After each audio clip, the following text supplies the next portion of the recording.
I read the words of Paul, and he's like, I'm compelled to go to Rome. And that was my story. It's like, you know what? I'm compelled to keep doing this. Doesn't matter what hardship we're going to face, as Paul says, I know that this is what I'm called to do. Got a degree in mathematics and had a great job at a bank. In terms of pastoring or preaching, never. Nah, that was like something I actively did not want. In fact, but I mean, when I was banking, I had a great salary for a young guy, and I helped as many missionaries as I could. I had a bunch of friends of mine. One went to Bulgaria, another one went to different places, and that was my thing. It's like, I'm going to help missionaries. It was like, that's how God's going to use me. He's going to bless me with finances so I can be a blessing to missionaries that are traveling around the world. The church I was a part of then had a missions conference every year. And here's what I'm saying is, I know what they're going to do at the missions conference. You know, they're going to ask for two things. They're going to say, who wants to go on a short-term missions trip, and who wants to save the starving babies in Africa? And I'm like, that, you know, I already give at the office. Is kind of what I was thinking. So I said, there's no need for me to go to that. So another church in town needed chaperones to their youth conference. So I signed up for that, and it was on the same weekend. So I went to that, and I'm chaperoning the first night. Kind of he's now a quite famous speaker, but I won't say. But he gets up and he stands. He's like, and he's a short guy too, and so he gets up and he just starts acting like he's Goliath, right? And he's like, I'm gonna kill you. I'm gonna feed your body to the dogs, and it was just really. It just caught my attention the way he did it, and he's spitting as he's talking, and he's like, and he's just a one-man theater, like, I'm Goliath, and basically he stops and he says, why is it that 40,000 men or 80,000, I forget the number in the Bible, forgive me, but it's like for 40 days and 40 nights, like in the morning and night, Goliath will come out. Why didn't anybody come forward, right? And he said, because they were afraid. And he's like, and it's the same reason many of you are not doing the thing that you should be doing for God, because you're afraid. And I honestly looked at my group that I had with me and I said, you guys need to listen. But I didn't, because I thought inside myself, I said, I'm not afraid of anything. This message can't be for me. And really, there's just been a few times in my life where just this voice hit me so hard like it did that night, and it was just like almost like laughter. And it was like, Todd, if I'm talking to anybody in this room, I'm talking to you. And I just kind of made a joke, like, I mean, seriously, I was a 5'9" middle linebacker in college. It's like I fought almost every weekend at one point before I really dedicated my life to Christ. There wasn't, I mean, I'm like, what? I even just kind of like under my breath, I like, what am I afraid of? And I got this picture of me preaching in front of hundreds of people, if not more. And I'm like, yeah, that's it. All right, yeah, I'm afraid of that. And I really was. I'm like, oh, Father, anything but that. Seriously, anything. And it was just like me wrestling I have no idea anything else he said for the next hour. I was just down on my knees, kind of wrestling with God. And at the end, it was just like, basically, you know what, God, honestly, I don't know, I'm a banker, I'm a math guy, you know, it's like, I don't have a Bible degree, if you can use me in that way, I think you're making a mistake, but if you can, my answer is yes, right? And it was a powerful moment in my life. I knew it at the time, but like 3 months went by and nothing came out of that. There was a meeting in my office where everybody in my office was invited to it but me, and that never happened. I mean, it's like I was a project manager, so I was invited to everything. I'm all by myself, and I decided, you know what, I'm gonna take this chance, just pray. I shut the door and put the call on, like call forwarding, and just got down on my knees and I said, God, seriously, I mean, what was that thing you did with me about 3 months ago? I mean, showing me my fears and yet still nothing. And my phone started ringing, and I didn't know why, because I had set it up that it wouldn't, and it just rang and rang and rang, and it just doesn't do that. And so, and I'm praying, so I pick up the phone, and it's this guy, and he says, hey, I'm from this the missions organization that put on the conference for us at the one I didn't go to. He's like, I have your phone number and your name here that it says you want to go on a short-term missions trip this summer. When I almost started putting the phone down, when it was just like, you were just praying, I said, I'll go. And I said, but you got to promise me, you're not going to make me preach. And he's like, I'll tell you what, we have 15 ladies that are about 60 years old, and you got you, me, and a guy that's like 80. And we're taking hundreds, if not thousands of Bibles and tracts and materials, and they're all heavy. If you'll just carry the bags and get them to the church, that'll be enough. And I'm like, no problem. Count me your biggest helper. And for like from the airport to the train station to the church city, it's like 3 days to get to the city of Saratov, where I spent so much time. And I'm carrying all these bags and everybody's bags. And at the end of after we got it all to the church, I'm like, whew, my job's done, ladies. And I just thought, I'm just going to observe. He comes to me, that same guy, he said, we got good news and bad news. The good news is we've been invited to another church to speak tonight. And but the bad news is both our churches are a place where really no woman can preach. And he just paused. And I'm thinking, oh, so what's the 80-year-old guy going to be preaching about? Yeah, and he said, no, it's got to be you. And he's like, I'll be praying for you. And he just left. And I looked at him like, we had a deal. And he's like, hey man, it's got to be you. And that night was that really changed me. There's just hundreds of people in this little semicircle around me, and it's pretty much like the picture, the fear picture that I saw. I got an interpreter to my left, I got my Bible, and I'm giving my story, how God transformed me from being somebody that just fought all the time to just somebody that loves Him, wants to bring Him glory through knowing Jesus, and you can know Him too. And I said, who here wants to know Him and wants to give their life to Him, wants to live for Him right now?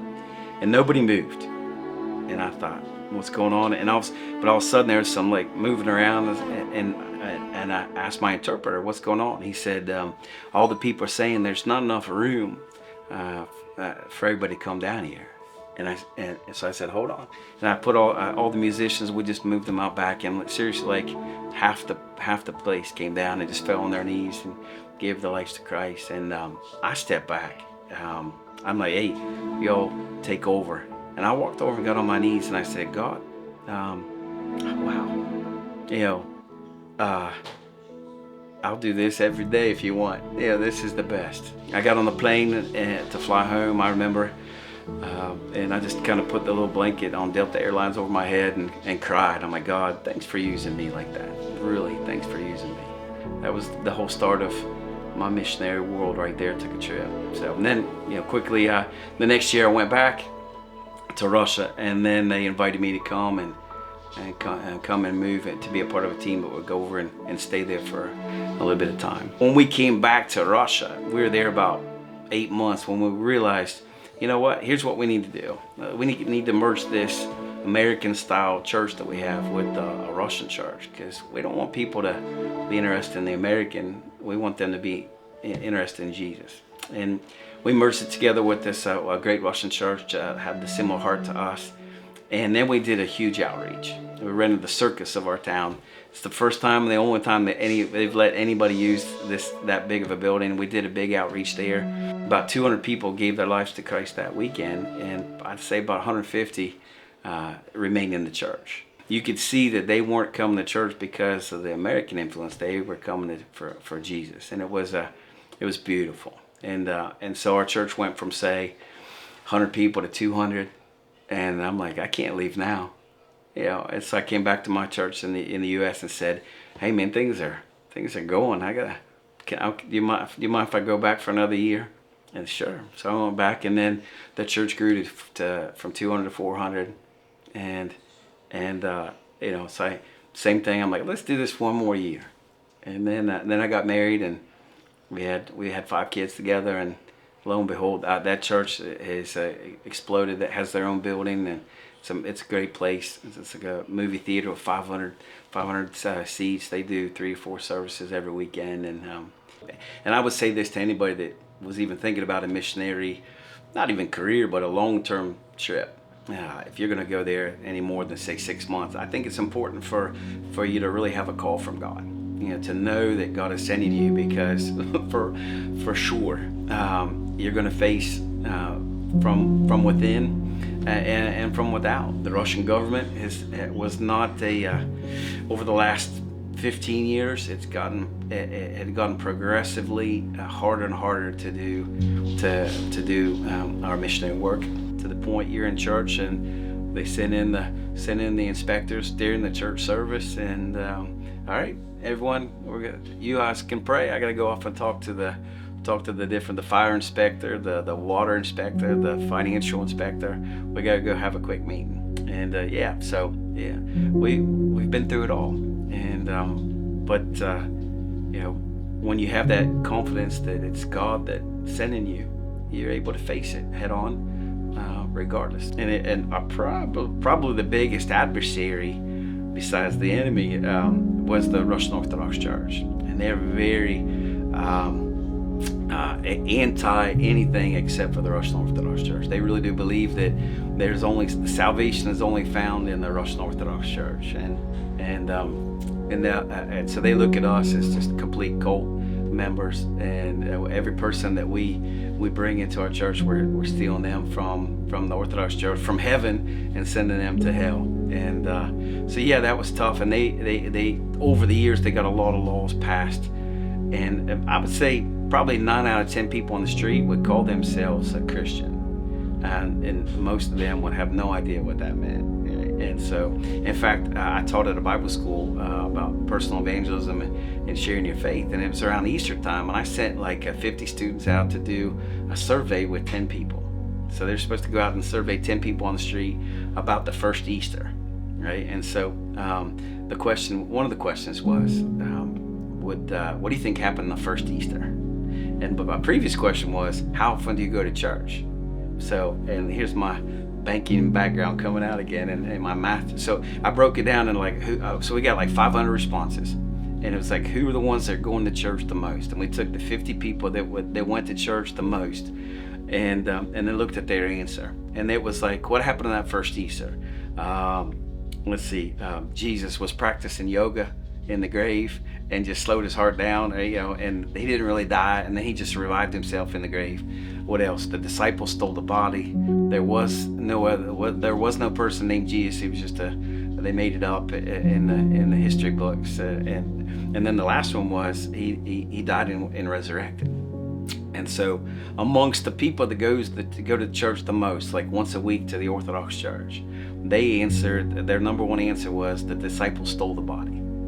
That's what they would say. And immediately I said to everybody that I was interviewing, I'm like, well, why would you go to a church where it's all a lie, right? Where the disciples stole the body and then made this thing up about the resurrection. And they said something that I've remembered for my whole life now.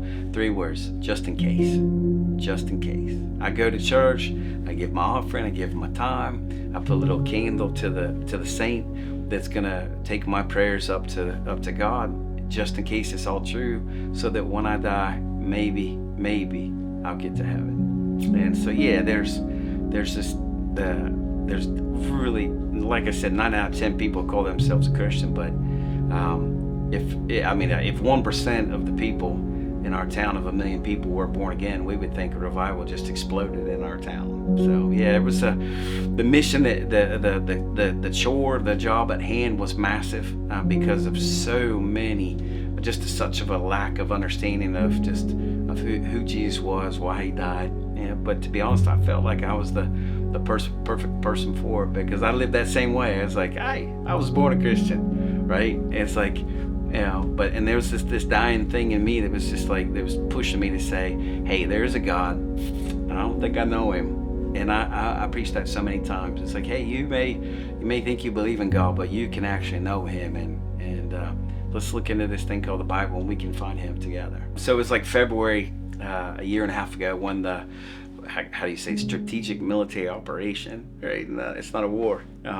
When that was declared, me and my 2 older sons, we were here in the U.S., my sons and I. And nobody in Russia thought that was going to happen, because you got to understand, in Russia, there's the government owns every every TV channel, and it's like every form of communication is pretty much controlled by the government. And my wife and I were on a like Good Morning America in Russia one time, like for the nationwide program, and we're talking with them, and they're like, yeah, we can't do anything without Moscow's okay. And so yeah, so they really do control everything, and they were saying it's not going to happen, we're not going to attack Ukraine, it'll never happen, those are our brothers, it's just propaganda. And then boom, and then they did it. And so, and I prayed, and it was a tough time because I was in the U.S. with my two of my kids, and I got the rest of my family back in Russia. And I just felt like I read the words of Paul, and he's like, I'm compelled to go to Rome. And that was my story. It's like, you know what? I'm compelled to keep doing this. No matter what hardship we're going to face, as Paul says, I know that this is what I'm called to do. And so we went back, and man, it was a different world when we got back. It really was. We couldn't fly directly to Moscow now. All those flights are canceled. Now we flew to Estonia, took a bus. There's a border check, and now it feels like it's in the old days of communism. It was like you're sneaking back into the country kind of thing, and it's like, but better not have your Bible in your suitcase. You're gonna get in trouble. But we're back in, and like 6 months later, we took a family trip to Turkey. At my church, we have a Russian service in the morning, and then prayer for an hour, and then we have an international service where it's in English, and we got a bunch of international students that love Jesus. It's beautiful. And so I took a trip to Turkey with my family, and that's when Russia had what they call their immobilization, where they just basically, it's just a draft, and they were saying, we're going to call up everybody that can possibly serve. And my friends that had served in the army said it's probably not a good idea for you or your oldest son to come back here right now. And so we really prayed about it. I called my churches back at home that support us, and they were all one voice saying, look, we don't, not only if you're asking for permission, that's not even the right way to say it. We want you to come back. We want you to come back right now. And so we didn't even leave we didn't even go back to Russia. We left straight from Turkey to come back here. And to be honest with you, the whole time I was in Russia, I thought someday, I really do love Westerville, Northeast, Central Ohio, where I grew up. And I really do, throughout the years, I've always prayed, God, if I do come back to the U.S., I really hope that I want to be a blessing to my hometown. I want to do the same thing. I want people that say they believe in you but don't really know you. Because I think that's where this culture in the U.S. is filled with people like that. I'm just like, would you use me back in the U.S.? And I mean, there have been times in my time in Russia, I was like, God, I'm going back. I'm going back to the U.S. This is hard. This is tough. I'm going back unless you stop me. Right? And I wasn't even praying like, God, do you want me to go back? I'm like, I've done that too 100 times, right? But it's like, God, I think I'm supposed to be back in the U.S. now, and stop me and just, I don't know, probably 4 or 5 times. It's a confirmation. No, son, it's Russia. And so when we're in Turkey, it was a loud voice. It was like, yeah, come back home and let's retool and then just keep serving me. I've been thankful that I've been able to minister here in my hometown and make a difference in this place as well. For me, I basically say this: if God could use me, He can use anybody, right?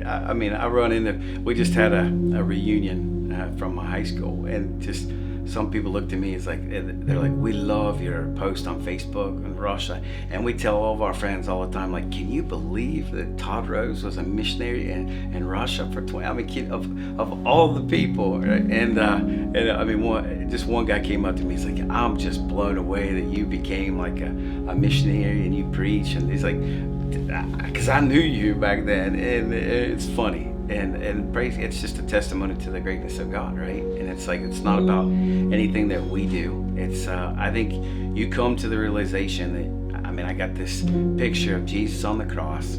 All my sins are just being transferred off of me and being put onto Him.